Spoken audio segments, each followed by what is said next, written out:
E você realmente enxerga? Eu acho que não, porque o essencial, meu amigo, é invisível aos olhos.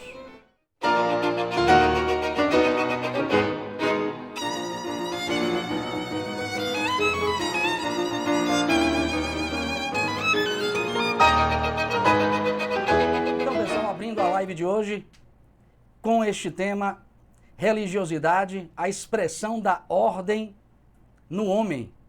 Eu quero que vocês tenham muita atenção para o título da live, porque ela apresenta, o título apresenta um princípio sem o qual as coisas não podem ser o que são, e dentre estas coisas, o homem. Eu me refiro ao princípio de ordem, que é propriamente o princípio de inteligência que torna as coisas o que elas são, que torna as coisas o que elas são, ou o princípio que conduz elas, as coisas, aos seus respectivos ideais, às suas respectivas perfeições. Então, o princípio de ordem é o princípio que conduz cada coisa, cada ente, cada vivente ao melhor que ele pode ser. E para que vocês possam entender esta ideia filosófica, e também para que vocês possam compreender como esta ideia foi posta abaixo no nosso tempo, eu vou trazer à tona aqui o mito de Panku, uma cosmogonia chinesa, um mito de criação, segundo a tradição chinesa, que vai nos dar uma série de chaves de compreensão para nos remetermos a este entendimento profundo, e eu diria até oculto, da própria vida. Panku é uma divindade primordial. Ele é gestado, segundo a cosmogonia chinesa, num ovo negro, e é gestado, como em todas as tradições, por um caos primordial. Olha que imagem belíssima, e como eu já disse em outras lives, recorrente em praticamente todas as cosmogonias. Uma tal divindade é gestada por um caos. No caso aí, o ovo cósmico. O ovo cósmico sendo gestado, sendo gerado por uma força obscura, por um caos. Dentro desse ovo está Panku, unido, consubstanciado, com outras duas forças, Yin e Yang, que nós geralmente conhecemos através do taoísmo, precisamente pelo símbolo do Tao. Pois é, essas duas forças aparecem no mito de Panku como forças que estão consubstanciadas, que estão misturadas, que estão unificadas indistintamente com Panku. E Panku, mesmo misturado com essas forças, dentro desse tal ovo cósmico, quebra o ovo e, com um machado, divide essas duas forças com as quais ele estava consubstanciado, dando origem, com este ato, ao universo. Então, o universo, segundo a cosmogonia chinesa, resulta do nascimento de Panku e de duas forças com as quais ele esteve consubstanciado. E isso acontece graças a um ato seu. Uma das forças desce e a outra sobe. Yang sobe e dá origem à dimensão espiritual do universo. Yin desce e dá constituição, a materialidade do cosmos. E Panku fica esticado entre essas duas forças. Olha que simbologia extraordinária para designar o que efetivamente Panku significa neste mito. E claro, na tradição filosófica chinesa. O que significa, professor? A consciência. A consciência, portanto, é algo que se encontra preso, que se encontra, eu vou até usar a palavra, esticada entre a materialidade cósmica que produz a densificação do universo e a força espiritual e sublime que constitui a sua dimensão espiritual, a sua dimensão de unidade. A consciência está, então, entre essas duas realidades. O mito nos fala, por fim, e é muito belo o que ele diz, com o passar do tempo, por assim dizer, a consciência ou Panku vai pouco a pouco se desmembrando e dando origem a todos os seres e coisas do cosmos, do universo. E aí o mito fala que a sua voz se transforma na tempestade. O mito nos fala que a sua respiração dá origem aos ventos, que a forma de seu corpo dá origem às montanhas e aos vários acidentes geográficos, que o seu cabelo dá origem às plantas, que o seu olho direito dá origem ao sol, porque o direito é sempre solar, que o seu olho esquerdo dá origem à lua, porque o esquerdo é sempre lunar, é sempre feminino, é sempre material, é sempre escuro. Mas enfim, aí é uma derivação aqui do símbolo. Então, a consciência de unidade, ou que antes encontrava-se em estado puro ou em estado de unidade, dá origem às várias coisas, aos vários seres.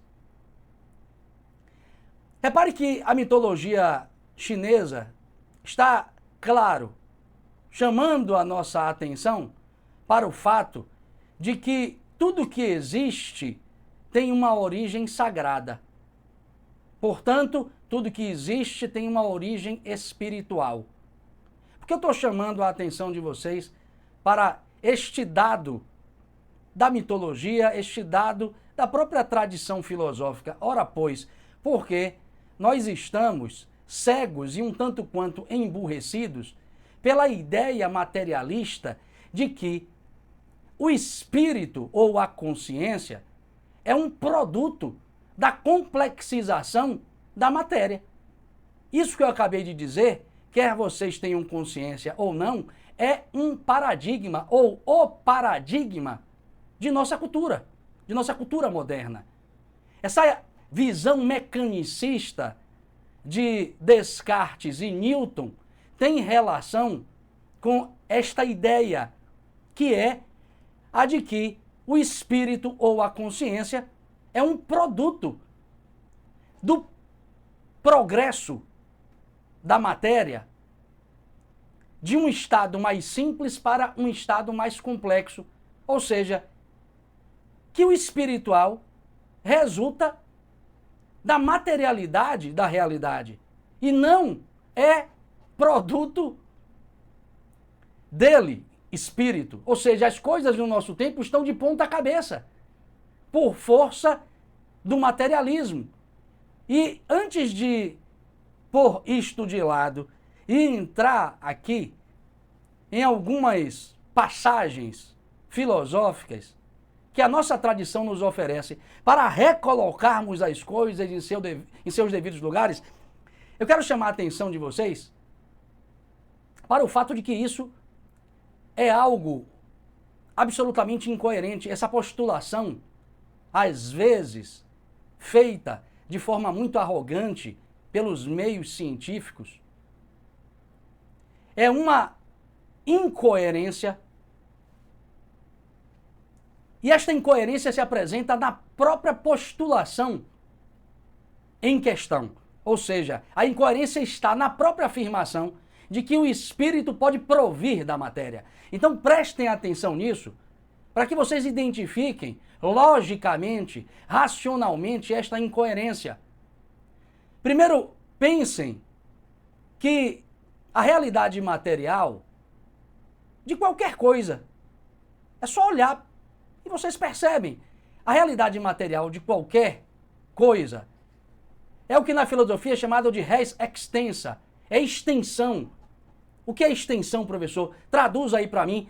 É sempre quantidade, é sempre contingência, é sempre algo que não tem uma inteligência intrínseca. Repare que você sabe disso, porque se você é um carpinteiro, você só é capaz de fabricar uma cadeira primeiro pensando em uma cadeira, tendo a imagem imaterial, a ideia imaterial de cadeira, a qual você possa imprimir numa madeira, constituindo assim uma cadeira. Então, a matéria sempre acolhe a ideia, ela não tem um princípio de inteligência que possa lhe caracterizar ou que lhe dê o seu sentido de ser. Disso aí não pode provir algo que opera numa direção absolutamente oposta. Como assim, professor? Observe, a consciência é sempre algo que tem em si uma necessidade. A matéria não tem necessidade. A matéria se acomoda às várias ideias que nós temos e que nós projetamos sobre ela de modo a constituir um objeto. A consciência não. Toda a consciência tem um dado de necessidade. Porque você olha para qualquer coisa ou qualquer ser vivo, você percebe que ele necessariamente responde àquilo que ele é. Ele não pode ser outra coisa senão aquilo. E você percebe que isso é assim, porque uma minhoca obedece a uma ideia ou a um sentido de ser minhoca. Ela não pretende, ela não objetiva ser nenhuma outra coisa senão minhoca. O vento também tem um único objetivo, que é o de ventar. Eu estou usando imagens para que vocês possam perceber que um carvão mineral só e somente só quer ser o que ele é. Ou seja, quando nós olhamos para os entes e as coisas, o sol, a lua, o homem, a nuvem, a cadeira ou a minhoca, a gente vai sempre perceber aí um dado de necessidade, porque nós enxergamos as coisas para além do que estamos vendo ou para além de suas respectivas materialidades. O Aristóteles vai chamar isso de forma. A gente apreende a forma, extrai a forma dos entes concretos de modo a concebê-las como reais. Então a gente interage com os dados de consciência das coisas, só que através de suas materialidades. E é claro que algo deste tipo, com este sentido, com este princípio, com esta operatividade, não poderia provir de algo que é contingente e cuja realização está no quantitativo. Ou seja, não há medida comum, não há termo comum entre o ato da própria consciência e o processo contingente e quantitativo que o produziu. Ou seja, por si só, a afirmação de que o espírito provém da matéria, por si mesma, é falsa.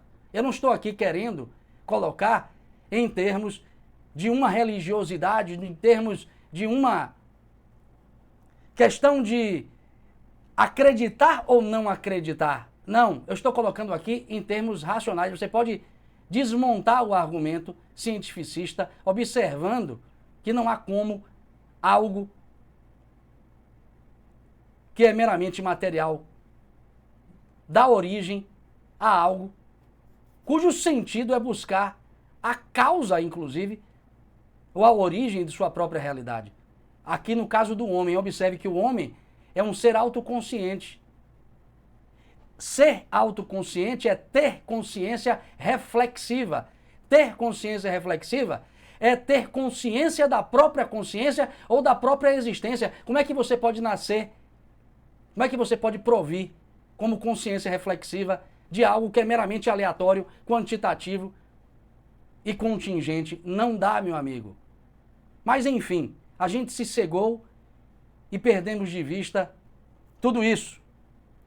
Bom, professor, mas as tradições filosóficas, então, nos apresentam um arsenal de argumentos que também, para além disso que o senhor me apresentou, também desmonta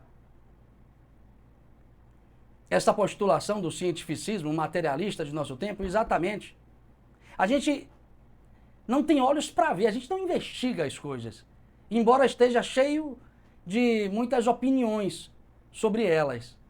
Mas se você for investigar, por exemplo, nas tradições filosóficas do Oriente, na doutrina secreta de Helena Petrovna Blavatsky, especificamente no tomo 3 de Antropogênese, se você investigar, sei lá, no livro 2º, precisamente no capítulo 11 do livro 2º do Livro dos Espíritos, de Allan Kardec, se você tomar a obra fundamental de Rudolf Steiner, que é o fundador da antroposofia,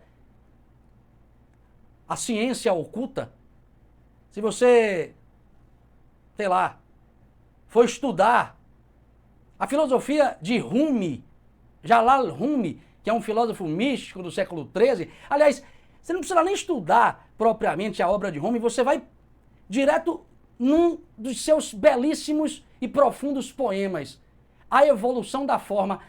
Olha o que ele diz, por exemplo, neste poema, A Evolução da Forma. Filósofo islâmico do século XIII, um dos mais importantes filósofos. Eu até trouxe ele na última live para desenvolver aqui algumas ideias diferentes das que eu estou trazendo hoje. O Rumi, neste poema, diz assim: desde que tu chegaste ao mundo do ser, foste colocado uma escada diante de ti para que escapasses. Foste feito mineral, depois tu te tornaste planta, mais tarde animal, e finalmente foste feito homem com conhecimento, razão e fé. E ele termina este trecho do poema com uma pergunta: como tudo isto pode ser algo secreto para ti? Como é que você não sabe disso? Se você se observar, você vai perceber que este processo está na nossa própria constituição formal de existência.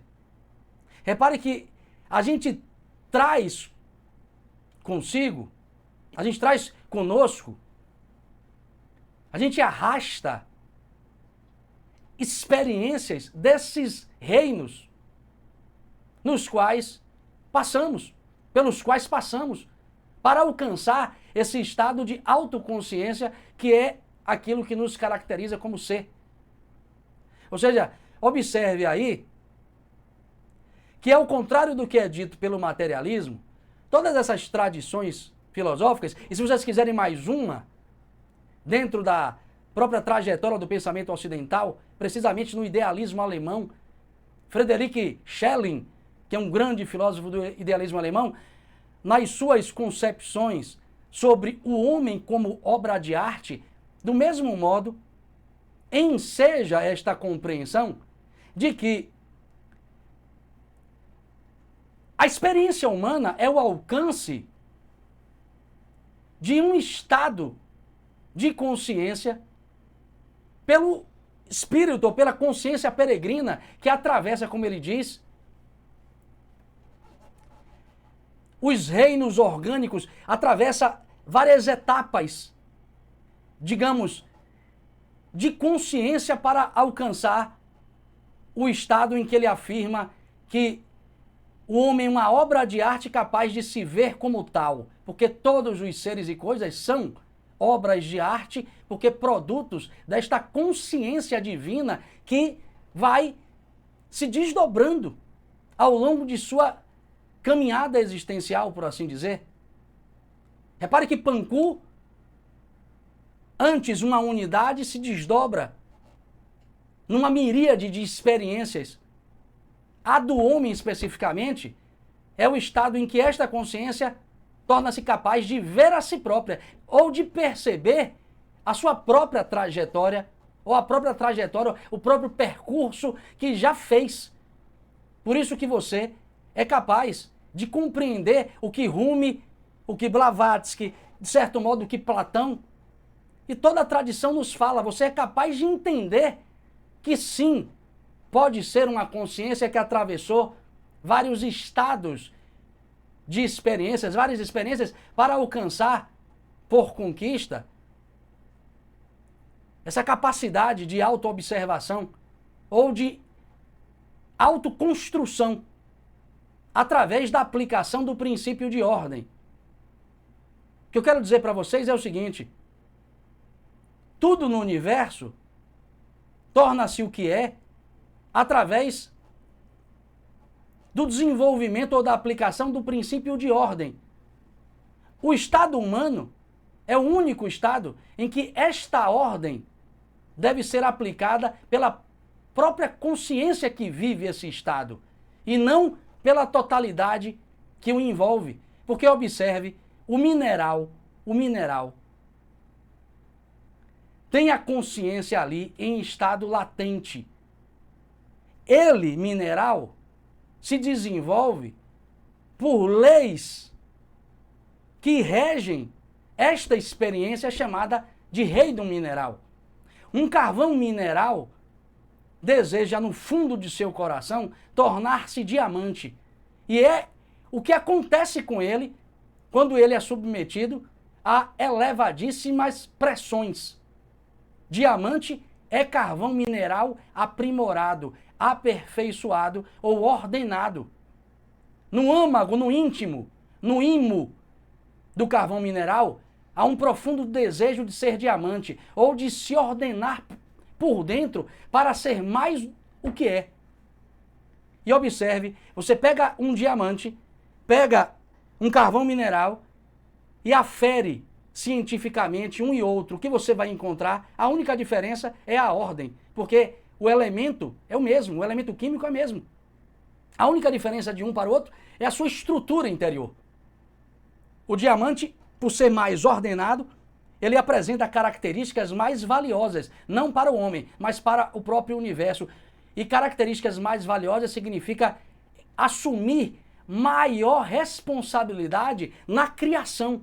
Então você está me dizendo que o diamante tem maior responsabilidade do que o carvão mineral? Exatamente, porque ele é capaz de se doar mais do que o carvão mineral. Exemplo disso é que se você jogar um feixe de luz no diamante, ele devolve ao mundo com um prisma. Você joga um feixe de luz no diamante, ele dá ao mundo outros 7. Você joga um feixe de luz no carvão, ele nem reflete aquilo, ele nem consegue absorver. Repare, capacidade de ser mais útil, de ser mais responsável ou de responder à criação como um todo, maior capacidade de serviço, amigo. Ordem é maior capacidade de serviço. O diamante é, no caso, a resposta que a consciência está dando a esta lei nessa faixa de experiência. Mas se você olhar para uma planta, do mesmo modo a consciência deu um passo. Agora já não está no plano do mineral. Ela já tem maior mobilidade. Ela já respira. Tomemos como exemplo qualquer planta, enfim, uma semente de figo. Observe que quando ela é jogada no solo, ela precisa apodrecer. Ela vai extrair daquele humus que ela produziu, ela vai transformar o seu apodrecimento em condições para uma verticalidade. Que experiência é essa, meu amigo, mágica de transformação de uma semente numa árvore para você dizer que é o resultado de processos bioquímicos aleatórios de complexização da matéria? Porra, é estúpido dizer isso. Isso é contraintuitivo. É claro que tem uma consciência ali querendo ser mais de si. E observe que o fenômeno da planta é muito mais espantoso do que o do mineral. O mineral é estático, nos permite possibilidades interessantes de manejo, mas a planta é a vida numa amplitude mais espantosa. E a própria transformação de uma semente em uma árvore é um milagre. Consciência operando ali. Quanto mais a árvore quiser subir e encontrar com o sol, que é aquilo que lhe vitaliza, mais será preciso cavar, mais dor ela terá de sofrer, por assim dizer. Ela terá de fazer um esforço. Consciência em operatividade. É um outro estado de desenvolvimento. A consciência está ali aprendendo algo e ela salta para a experiência animal. A experiência animal é incomparável. Você não pode comparar a experiência de um animal com a experiência de uma planta ou de um mineral, porque, é incomparável. Se é espantosa a experiência da planta, se é espantosa a experiência do mineral, olhe para os animais. Uns se rastejam, outros correm, outros voam. É impressionante, porque todos têm mobilidade. Não estão estáticos, não apenas apresentam respiração como as plantas, mas já têm mobilidade. Alguns podem ser, inclusive, domesticados. Você consegue humanizar o animal através de uma relação afetiva. Pelo menos os mamíferos superiores têm, digamos, condições predisponentes para tal. Ou seja, já há aí a consciência em um estado muito mais desenvolvido, maior mobilidade. Há uma hierarquia belíssima neste reino. E observe que quanto mais um mineral, um vegetal e um animal, quanto mais eles pretenderem ser mais de si, mais esforço terão de produzir na direção de seus respectivos ideais. Eu estou dizendo isso para sintetizar e eu faço usando uma imagem belíssima que está na poesia, nos mitos, na filosofia, pertencente ao reino animal. A transformação da lagarta numa borboleta é algo que, bem francamente, supera qualquer experiência, qualquer poética vegetal e mineral. Observe que a minhoca rasteja. É um ser que tem condições de vida muito limitadas, condições restritas de existência. Aquilo se fecha e depois de um tempo torna-se um ser alado, colorido, que voa. Ou seja, a natureza simbólica está dizendo consciência. É o espírito de Panku manifestando-se numa experiência mais ampla, mais poética. Agora, meu amigo, nada se compara ao reino humano, que é o momento em que esta consciência adquire consciência de que é uma consciência. Ela consegue perceber a si própria, consequentemente, que existe, que vai morrer, ou seja, a própria percepção da existência instaura no existir um drama inexorável, inescapável, drama que não é vivido pelo mineral, não é vivido pela planta, não é vivido pelo animal. Todos vivem e morrem, mas nunca sabem que estão vivos e que vão morrer. A consciência humana vive tudo que essas experiências que ele traz consigo já vivenciou, e mais esse drama trágico que é o da própria finitude. Só que ser finito abre os olhos da consciência para uma experiência singular, que é o da percepção do contrário disso, percepção de Deus, do infinito, do absoluto ou da eternidade. A borboleta não pode ver a Deus, porque ela não tem consciência de sua finitude. ela não sabe que vai morrer e, portanto, não pode enxergar nada para além desta experiência de consciência comprimida ou determinada pelas leis condicionantes do ser borboleta. O homem não. O homem, por saber que é finito, que vai morrer, por saber que está numa dramática experiência de sequer conseguir entender o que é esta própria experiência de existência que ele percebe, tudo isso lhe permite ou lhe dá a abertura para Deus, para o sagrado ou para a religiosidade. E esta experiência é uma experiência, sobretudo, estética, porque o homem que consegue se aprofundar neste reconhecimento, nesta sua mais profunda identidade, reconhecer as possibilidades transcendentais de sua consciência, reconhecer que é autoconsciência, é reconhecer-se como um ser que pode alcançar esferas da realidade inacessíveis a qualquer outro ser ou ente. E isso permite uma apreensão da realidade a partir da beleza, a partir do belo. É só a gente se afastar das circunstâncias e tomá-las numa perspectiva mais acima, e a gente perceberá que tudo aqui é aprendizado, meu amigo, que tudo aqui, como diz o Shakespeare, vale a pena, só que quando sua alma não é pequena.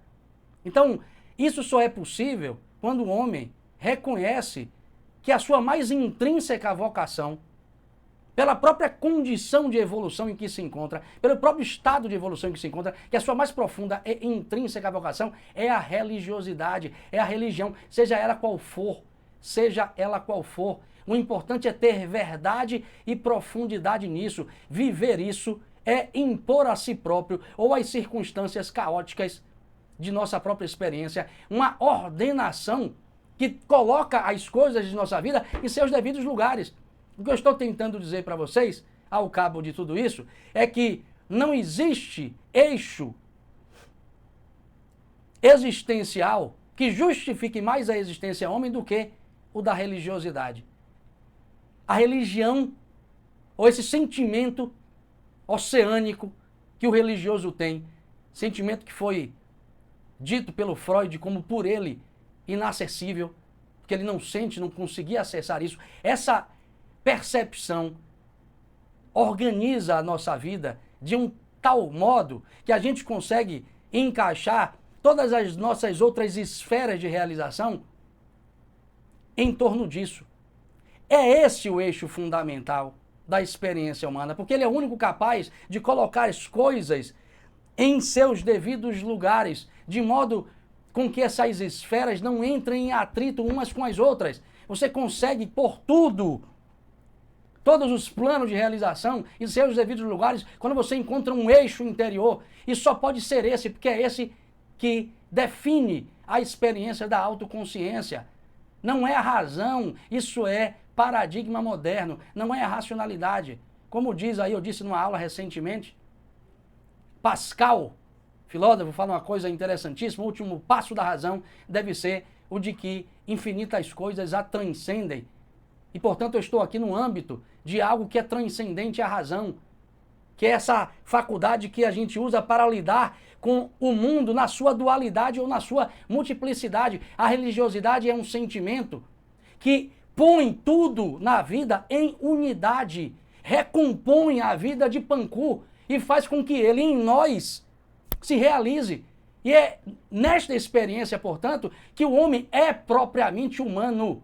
Não tem outra, meu amigo. E é por isso que o traço mais característico de todas as tradições culturais é a religiosidade. O que vocês mais encontrarão é isso, quando olhamos para a história de nossa experiência como seres humanos. Ou seja, a religiosidade é o traço mais característico e mais distintivo da experiência humana. Reflitam sobre como vocês podem viver com cada vez mais entrega a este eixo, como vocês podem alcançá-lo. E procurem perceber como ele é fator de organização, de ordenamento de sua própria vida. Tendo esta percepção, você justificará efetivamente o atual estado em que a consciência de Planck se encontra como ser humano, claro, em você. Quinta-feira, a gente se encontra para mais uma filosofia por trás do mito. Grato pela atenção e fica aí a provocação para vocês pesquisarem esses temas todos aí que eu trouxe nesta live de hoje. Fiquem com Deus, valeu, fui. Gostou desse vídeo? Então curta, inscreva-se agora e ative as notificações para não perder nenhuma reflexão filosófica. Te espero!